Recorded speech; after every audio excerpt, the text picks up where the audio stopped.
보수 단체에 국정원이 지원금을 댔다. 아, 이런 보도가 오늘 저도 나왔습니다. 오늘 한겨레 신문 보도를 예. 봤는데요. 이 특검발로 나온 이야기인데 네. 특검은 종료됐지만 이 이병기 전 국정원장을 참고인 신분으로 이제 이 조사를 했다는 예. 거죠. 근데 이 전 국정원장인 이병기 원장이 그런 얘기를 실토했다는 겁니다. 그러니까요. 국정원에서 이 보수 단체들에게 일부 지원을 했다. 네. 그리고 이게 첫 번째고요. 예. 두 번째가 또 있습니다.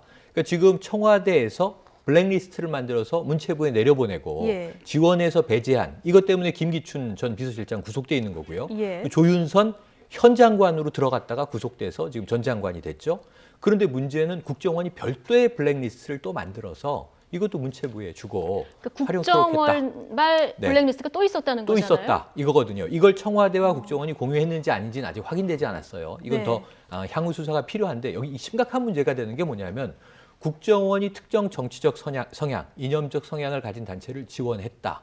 그럼 뭔가 그 지원된 걸 가지고 보수단체가 행동을 했을 거 아닙니까? 네. 여러 가지가 있을 수 있죠. 그게 만약에 대북 관련 뭐 시위나 집회였다. 북한 인권법이었다. 그러면은 저는 그 경계에 좀 놓여 있다고 보는데 예. 국내 정치에 대한 이 보수단체의 어떤 행동에 국정원의 지원이 이어졌다. 네. 블랙리스트는 명백하게 내부 정치에 간섭한 거기 때문에 국정원법 위반이 되는 거예요. 예. 그럼 이 이야기를 실토한 이병기 전 원장도 법적으로 자유로워질 수가 그러니까요. 없고 이게 상당히 지금 현재 비선실세 국정농단에 이어서 또 하나의 파장이 될 수 있는데 저는 악몽이 떠오르는 게 2012년 대선 과정에서 국정원의 댓글 개입 문제가 크게 터지면서 대선 토론회가 있던 와중에 당시 김용판 서울경찰청장이 발표도 하고 그랬지 않습니까?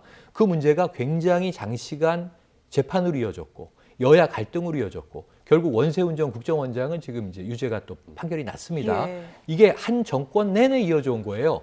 근데 정권 말에 안 그래도 지금 이 게이트로 혼잡한 상황에서 국정원이 또 국내 정치에 개입했다. 그럼 이게 또 국정원 게이트가 되는데 그러니까 이게 걱정되는 점이 사실이라면 많습니다. 정말 또 하나의 국정원 게이트가 되면서 파장이 네. 만만치 않을 것 같습니다. 그러니까 사실 이 부분은 국정원에서 반드시 밝혀야 돼요. 예. 이게 이병기 전 국정원장의 얘기는 이런 표현을 씁니다. 기존부터 계속 해왔던 거라 자기가 기조실장에게 말릴 명분이 없었다. 네, 그리고 지금도 있을 것이다. 지금도 있을 그렇죠. 것이다라는 표현을 썼고요. 예. 그런데 상세 내역은 말하기 어렵다라고 했어요. 그러면 이게 왜냐하면 국정원법 구조에 보면 국정원 장도 그렇고 직원들은 정치 활동을 해서도 안 되고요. 특정한 네. 정치적 목적을 가지고 정치에 관여하는 것도 안 됩니다. 그렇기 때문에 어떤 규정을 근거로 어떤 단체에 어느 정도의 지원이 됐는지는 이거는 현재 국정원에서 정확하게 명시적으로 밝혀야지 그냥 이건 우리도 모르겠습니다라고 그냥 어물쩍 넘어갈 수 있는 사안은 분명히 아닙니다. 이 부분은 향후 게이트로 갈지 모르겠지만 가더라도 이 부분이 명명백백하게 밝혀지지 않으면 이거는 앞으로 국정원의 존폐하고도 관련이 될 만정도의 굉장히 예. 중요한 일이기 때문에 이 부분은 국정원 입장에서 털고 가지 않으면 또다시 이제 국정원 개혁 문제가 이 다음 정권까지 계속 이어질 그렇죠. 가능성이 많습니다. 이 부분은 이병기 국정원장이 전 국정원장이 실토를 하셨다면 나머지 부분 어떤 규정을 근거로 어떤 단체에 어느 정도 지원이 됐는지는 반드시 명명백백하게 국정원 스스로 밝혀야 될 문제라고 생각이 듭니다. 네. 지금 이제 특검으로부터 공을 넘겨받은 검찰 안 그래도 네. 수사할 게 굉장히 많지 않습니까? 그렇죠. 그런데 이 부분도 또 이제 검찰 늘어난 몫으로 거죠. 그렇죠. 네. 늘어나게 된 거죠. 이걸 안 다룰 수가 없는데 예. 이와 관련해서 또 한 가지가 그렇게 특검으로부터 지금 검찰 특수본 2기가 이어받은 작업이 한 크게는 세 가지 정도입니다. 네. 우병우 전 민정수석에 대한 추가 수사. 예. 그래서 이제 어쨌든 죄를 밝혀서 처벌에 넘겨야 되는 여부가 하나 있는 거고요. 그 와중에 우병우 전 민정수석의 부인과 최순실 씨가 통화했다. 그 사이에 박채윤 씨가 개입했다. 이런 또 예. 정황이 새로 드러나서 그렇죠. 장모와 최순실의 관련성 외에 부인까지도 이번에 또 연루가 돼버린 거예요. 그런데 문제는 우병우 사단이 아직도 검찰에 살아있다고 하는데 제대로 수사하겠느냐. 관계없는 지금 이 부장검사를 한 명 투입한 거 아닙니까? 네. 첨단과학 수사팀을 주축으로 해서. 그런데 문제는 국정원에도 우병우 사단이 있다. 청와대와 검찰에도 우병우 사단이 있다. 이런 문제와 이게 연루될 것으로 전 예측이 돼요. 그래서 아마 우병우 전 민정수석 수사와 더불어서 국정원의 그런 블랙리스트 개입에 대한 수사가 여기서 파생되지 않겠는가 보고요. 또 하나는 이제 재벌 수사팀이 있죠. 그렇죠. 삼성 외에 예. SK와 롯데, CJ 등등 해서 그러면 재단에 출연금을 낸 나머지 수많은 기업 중에 어디까지가 선의의 출연금이고 어디까지는 대가성 여부가 의심되는 대목이 있는가 네. 이걸 봐야 되는 거고요. 그리고 또 하나는 결국은 이제 이 최순실의 재산 문제라든가 대통령과의 재산을 공유한 정도 혹은 그것의 이제 가부 이런 것들을 밝혀내는 대목들이 남아 있어서 검찰이 일단은 31명으로 전체 팀을 짜고 수사에 들어갔다라고 오늘 발표가 됐는데 문제는 어느 정도 속도 조율을 할 것인가. 이게 내일 판결에 따라서 네. 기각과 인용 여부에 따라서 또 박근혜 대통령의 이제 거취에 따라서 그다음에 또 하나는 조기 대선 여부에 따라서 검찰의 속도가 상당히 다르게 지금 조절될 수 있는 여지가 있어서 이거는 다음 주 정도를 좀 지켜봐야 될 것 같습니다. 그렇죠. 검찰도 뭐 명운을 걸고 수사할 명운을 수밖에 걸고 하지 않을 수 없죠. 없는 네. 그런 상황이 돼버렸는데요.